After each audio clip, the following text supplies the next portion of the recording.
Platonic, idealism yan. Idealism. Confusion, morals yan. Morals, confusion. Sarascatic, science. Social discipline, chivalry. Idealism, Platonic. Malino yan? Yes. Diba? So, at meron ba natin saan? The Organization of Spartans. Next. Kung nakita mo to sa board exam, anong susulat mo sa test booklet? Go! Matters. Very good. Sagot. Montano. Which state gave the Philippines the first recognition as the independent republic formally inaugurated during the World War II? Sige nga. Sinong ang nagbigay sa atin ng United States. Philippine first recognition as independent republic? It's the United States. The United States noong July 4, 1946. That's why ang ating pong Independence Day July 4, July 4 noong 1946. Pero binalik siya ni Macapagal sa original. Sinabi ni Macapagal, ibalik natin sa June 12. Okay? So that's letter C. Yeah. Which physical post-mortem stage after death occurs fairly rapidly after death within 20 minutes or less, wherein skin looks paler. Anong pag namatay daw tayo, post-mortem stage na ang ating skin will look paler, that is pallor mortis. Okay? Pallor mortis. That's letter A. That's letter A. Ayan. Yung cooling of the body natin after death, that's albur. Ang pallor, again, our skin looks paler. Pero yung cooling ng ating body, that's algur. Okay? Pag naman po, ayan, rigor, that is, tumitigas na ang katawan. Ayan.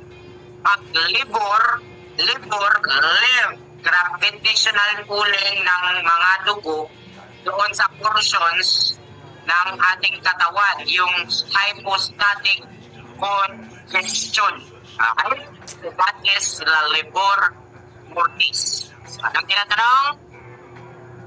It's paler, rapidly after death, within 20 minutes, that's pallor mortis. Malinaw yan? Yes. Next. Real time. Procedure utilized to study the dead, that's autopsy. Again, pag namatay, tapos tingin mo may foul play, magpa-autopsy ka. Kapag naman po animal, autopsy, that's necropsy. Necropsy. Okay? Uses puzzles to study lives of history, that's paleontology. Pag naman po study of how organisms decay or become fossilized, that's taxonomy. Okay? Next. Government that still operates under the rules of dead people, ano sabi ko? Necrocracy. Science of Humanity, Anthropology. Next item, Dr. Zhivago, sino sumulat? Boris Paterna. Anong sunod? Divine Comedy, Dante Alighieri. Divine Comedy. George Eliot, that is Mary Ann Evan, The Middlemarch. George Orwell, this is Oh, hindi. 1984. Okay? Animal Farm, 1984. George Orwell. Next. Drill tayo. Song of Yawata and Paul Rivers Right. Sino sumulat? Long Pillow. Tandaan nyo yan. Middlemarch, Karen Evans or George Eliot. Lumalabas to. Next. The Gift of the Magi, O. Henry. Lumalabas din to. Anong totoong pangalan ni O. Henry? William Sidney Porter. William Sidney Porter. Next. Father Belize Tragedies, that's Christopher Marlowe. Gift to the Magi, that is O. Henry pa rin yan. The Last Limb, O. Henry pa rin yan. Next. Ayan. Huckleberry Finn, Mark Twain. Tandaan niyo po yan. Don Quixote, Cervantes. Events of Iliad open with the Rage of Achilles. That's on it. Edith Tiempo. Tandaan nyo hindi po si Ofelia de Malanta. It's Edith Tiempo. Malinaw? Yes. Lumabas na to sa board exam, wala sa choices. Si Ofelia de Malanta. So, it's Edith Tiempo. God is a Philippine poetry. Si Ophelia de Malanta. Again, pag-add sa Philippine poetry, Ophelia de Malanta. Reading difficulty, dyslexia. Okay? So, eto, tandaan niyo po ito dahil kadalasan tinatanong ang karamihan dyan na nakikita nyo. Next. Okay. Second, Animal Farm, Orwell. 100 Years of Solitude, Gabriel Marquez. Tandaan niyo po yan. Red Box, Stephen Ray. Next. A Passionate Shepherd to Islam, Christopher Lowe. Next.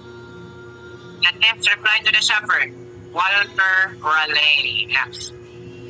Kampanan sa Suelang Tagalog, Hermogenes Ilagan. Next.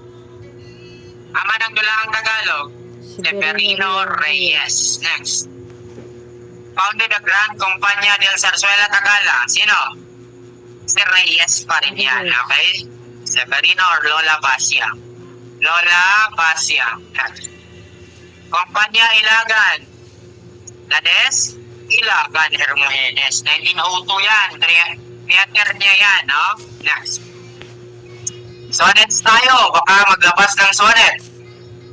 Father of Romantic Poetry, that's William Wordsworth. No Man is an Island, No Man Lives Alone. These poems are by John Donne. Okay? Invented sonnet and its format. Lentenny naman po yan. Lentenny. Next. Father of Sonnet, that's the Petrarch. Now, through his Petrarchan sonnet. Father of English Sonnet, that's Thomas Yat. Okay? Thomas Yat. Master of Greatness of English Sonnets, that's Shakespeare. Sonnet for her husband, Elizabeth Barrett Browning. Ito, lumalabas to, ha? Dahil tayo, Europe Educated Filipinos, Illustrations. Ala Patria, Jacinto, sabi ko kanina. Nagsimula na ano to?